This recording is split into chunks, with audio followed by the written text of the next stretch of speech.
गांव की तपती दोपहर में एक किसान अपनी किस्मत से लड़ रहा था। सूखी धरती पर बिखरे सपनों के बीच उम्मीद की एक हल्की लौ अब भी उसके दिल में टिमटिमा रही थी। पर वक्त अब उसके साथ नहीं था। महाजन की चेतावनी उसके कानों में किसी विस्फोट की तरह गूंज रही थी। हे भगवान, इस साल की भी फसल गई। अब क्या करूं? घर कैसे चलाऊंगा? और मेहता जी का कर्ज, वो तो जान ही ले लेंगे।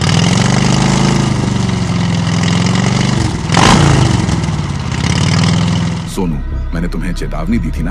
अब सिर्फ 3 दिन बचे हैं तुम्हारे पास। बुधवार को मेरे रुपए चाहिए, पूरा हिसाब, सूद समेत। मेहता जी, बारिश की वजह से सब तबाह हो गया। बस थोड़ा और समय दे दीजिए, मैं एक एक पैसा चुका दूंगा। पर अभी हालात बहुत खराब है। समय? मैं कोई मंदिर का पुजारी नहीं हूँ जो दान ले लूं। मैंने भी उधार में पैसा नहीं लिया, मेहनत से कमाया है। पर परिवार, बच्चे भूखे पेट कैसे जिएंगे? चिंता मत कर, जब जमीन मेरी होगी तो शायद बच्चों को मजदूरी पर रख लूं। रोटी तो मिल ही जाएगी। इतनी बेरहमी? बेरहमी नहीं बेटा, ये कारोबार है। दिल के लिए घर होते हैं। बाजार में सिर्फ हिसाब चलता है। बुधवार तक देखना चाहता हूँ तुम आदमी हो या सिर्फ नाम के किसान।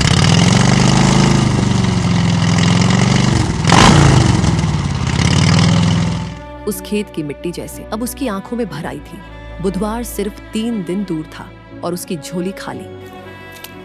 जहां एक ओर सोनू खेतों में किस्मत को कोस रहा था, वहीं उसके घर का आंगन भी खामोशी से तूफान झेल रहा था। घर की चौखट पर दस्तक हुई, मगर ये दस्तक किसी मेहमान की नहीं बल्कि डर और धमकी की थी। ओ बहन जी, सुनाई नहीं देता क्या? बाहर आओ। जी कहिए। अपने पति से कहना सिर्फ 3 दिन बचे हैं। अगर रुपये नहीं लौटाए तो दरवाजा तोड़कर अंदर घुसेंगे और जो कुछ मिलेगा उठा ले जाएंगे। और ये घर अब ज्यादा दिन तुम्हारा नहीं रहेगा। तैयारी कर लो, अगले हफ्ते से इसके असली मालिक हम होंगे। मैं कह दूंगी सोनू से। बस कृपा करके जरा वक्त और दे दीजिए। वक्त बीत गया बहन जी। अब तो खेल शुरू होने वाला है। और हाँ, अगली बार हम अकेले नहीं आएंगे। महाजन खुद साथ होगा, हाथ में कागज और ताले लेकर।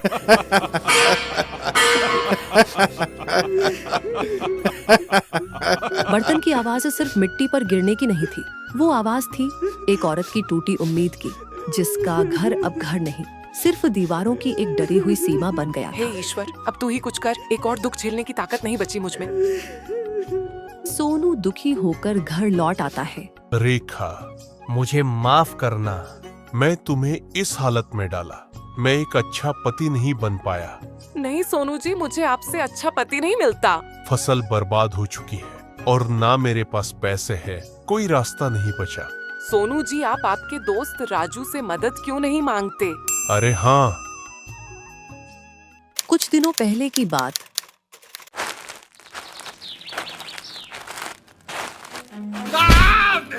कभी कभी जिंदगी हमें वहां गिरा देती है जहां से उठने की उम्मीद भी नहीं होती, लेकिन किसी अनजान राह पर कोई अनजान चेहरा मसीहा बनकर मिल जाता है।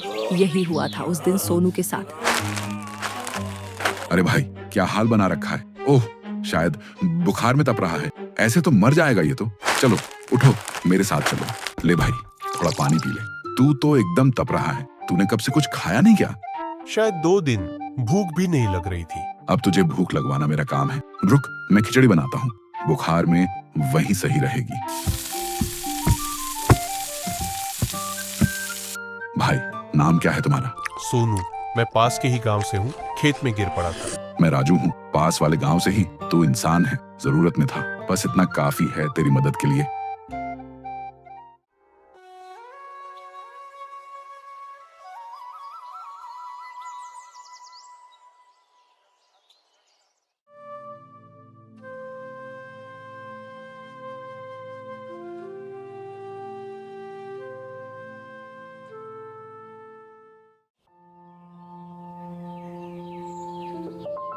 अब तबीयत कैसी है?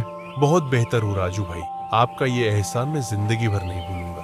एहसान शब्द मत बोल भाई। कभी किसी और की मदद कर देना, यही मेरी कीमत समझ लेना। इतना अपनापन अपने भी नहीं दिखाते आजकल। रिश्ते खून से नहीं, हालात से बनते हैं भाई। तू अब मेरा दोस्त है और दोस्त को कभी उधार नहीं चुकाना पड़ता। राजू, नया मेहमान है क्या?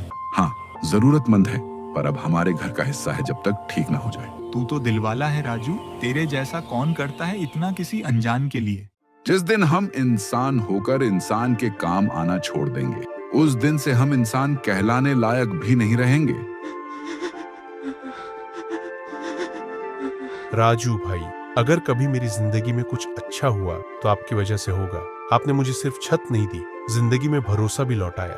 तो एक वादा, कभी किसी की जरूरत देखे तो बिना सोचे मदद करना, बस यही मेरा कर्ज चुकाना। वो राजू जिसने कुछ नहीं मांगा, बस इंसानियत दी, अपनापन दिया। वो सोनू की जिंदगी में वो रोशनी था जो अंधेरे को भी रास्ता दिखा गई। वर्तमान की स्थिति, सोनू राजू से मदद मांगने जाता है।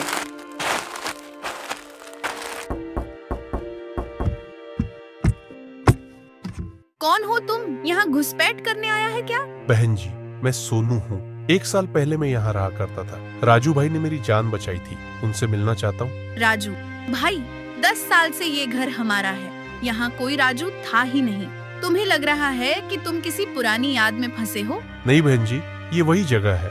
दीवारें, खिड़कियाँ सब वैसा ही है। राजू ने मुझे जो सहारा दिया था वो मैं भूल नहीं सकता। हम पुलिस को बुलाएंगी अगर यहाँ से चले नहीं गए। यहाँ तुम्हारे जैसे लोगों के लिए जगह नहीं है। मैं तुम्हें परेशान नहीं करना चाहता, बस राजू भाई से आखिरी बार मिलना चाहता था। मुझे उनसे मदद चाहिए। यहाँ कोई राजू वाजू नहीं है। अब और मत आना, समझे?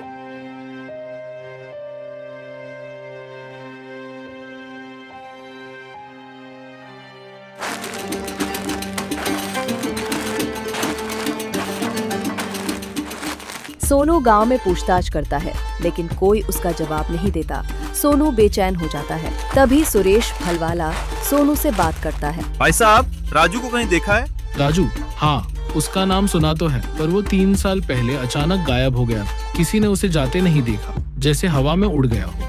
लेकिन मैं तो 1 साल पहले उससे मिला था। उसने मेरी जान बचाई थी। ये कैसे हो सकता है? कहते हैं गांव में कुछ लोग अजीब बातें करते हैं। शायद कोई धोखा हुआ हो, या फिर राजू ने सचमुच कोई रास्ता खोज लिया हो जो हमें समझ नहीं आता। क्या सच में कोई आत्मा हो सकती है? कोई परछाई जो जिंदा दिखती है? मुमकिन है। कुछ लोग कहते हैं कि राजू अब यहाँ नहीं है। वो कुछ बड़ा करके गया है जिसे कोई समझ नहीं पाया। किस्मत या किससे, जो भी हो, गांव वाले उससे दूर रहते हैं। राजू भाई, तुम सच में कहीं और हो क्या, या तुम मुझे कोई संदेश देना चाहते हो?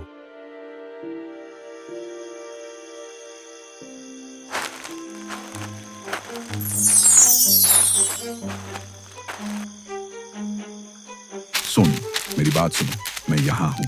राजू भाई, क्या ये सच में आप हो? आप कहाँ छुपे हैं? मैं एक गहरे श्राप का शिकार था। सुन, मेरी आत्मा इस दरवाजे में कैद हो गई। तुम्हारे जैसे सच्चे दिल वाले इंसान के बिना मैं कभी मुक्त नहीं हो सकता। मैं कैसे मदद करूं? क्या कोई तरीका है? इस दरवाजे को नदी के बहाव में फेंक दो। जल में बहकर मेरी आत्मा को मुक्ति मिलेगी, वरना मैं सदियों तक यहाँ फंसा रहूंगा। ये कितना भारी है, पर तुम्हारे लिए मैं कुछ भी करूंगा राजू भाई। धैर्य रखो सोनू, जैसे मैंने तेरी मदद की थी, अब मुझे भी तुम्हारी जरूरत है।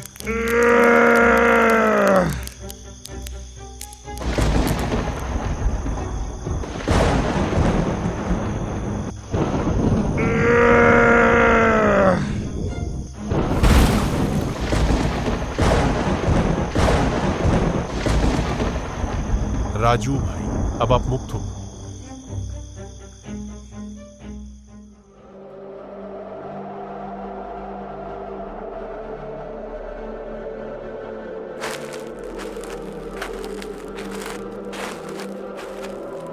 पुत्र, तुम्हारे कर्मों में एक गहरी समझ है। जो तुमने किया वह केवल एक आत्मा को मोक्ष दिलाने का कार्य नहीं, बल्कि जीवन के सबसे बड़े सत्य को अपनाने जैसा है। लेकिन गुरुजी, मैं तो एक साधारण किसान हूँ, फिर भी क्यों मेरी किस्मत में यह भाग्य आया? यह भाग्य नहीं, तुम्हारा हृदय है जो तुम्हें अलग बनाता है। जब इंसान बिना स्वार्थ और भय के दूसरों की मदद करता है तो वह ब्रह्मांड के संतुलन का हिस्सा बन जाता है। ऐसे लोग ही दुनिया में उजाला फैलाते हैं।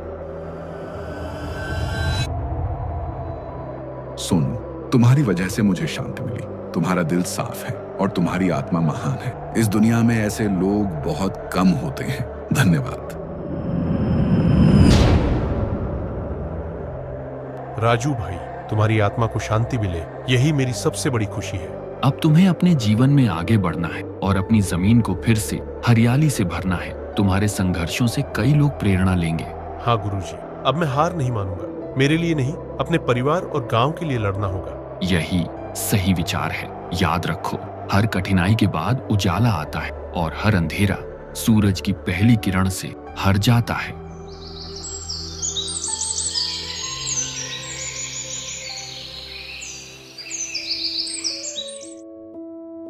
अरे ये क्या है, इतना सारा पैसा? धन्यवाद राजू भाई, आपने एक बार फिर मेरी मदद की। अब मैं हार नहीं मानूंगा। ये चमत्कार है। ये कैसे हुआ? नहीं रेखा, ये चमत्कार नहीं, ये तो इंसानियत का फल है। जब दिल साफ हो और मेहनत सच्ची हो तो जिंदगी अपने आप रास्ता दिखा देती है। सोनू ने उस दिन फैसला कर लिया था, यह पैसा सिर्फ कर्ज चुकाने के लिए नहीं था, बल्कि एक नई जिंदगी शुरू करने के लिए था। उसके अंदर की निराशा अब दूर हो चुकी थी। सोनू, मैंने तो सोचा था तुम कभी नहीं आओगे, या फिर जमीन पर मेरा कब्जा हो जाएगा। मेहता जी, मैं अपने वचन का पक्का हूँ। ये लीजिए आपके पूरे रुपए सूद समेत। पर इतने रुपए तुम्हें कहाँ से मिले? मेहनत से कमाया है मेहता जी, और कुछ अच्छे दोस्तों की दुआ से। आपने कहा था ना, कारोबार में सिर्फ हिसाब चलता है, तो ये रहा आपका हिसाब। ठीक है, अब तुम जा सकते हो। एक बात और मेहता जी, जमीन का हिसाब भले ही बाजार में चलता हो, पर इंसानियत का हिसाब दिल में चलता है। आज आपने मुझे अपनी जमीन नहीं लेने दी, पर किसी ने मुझे जिंदगी लेने दी है।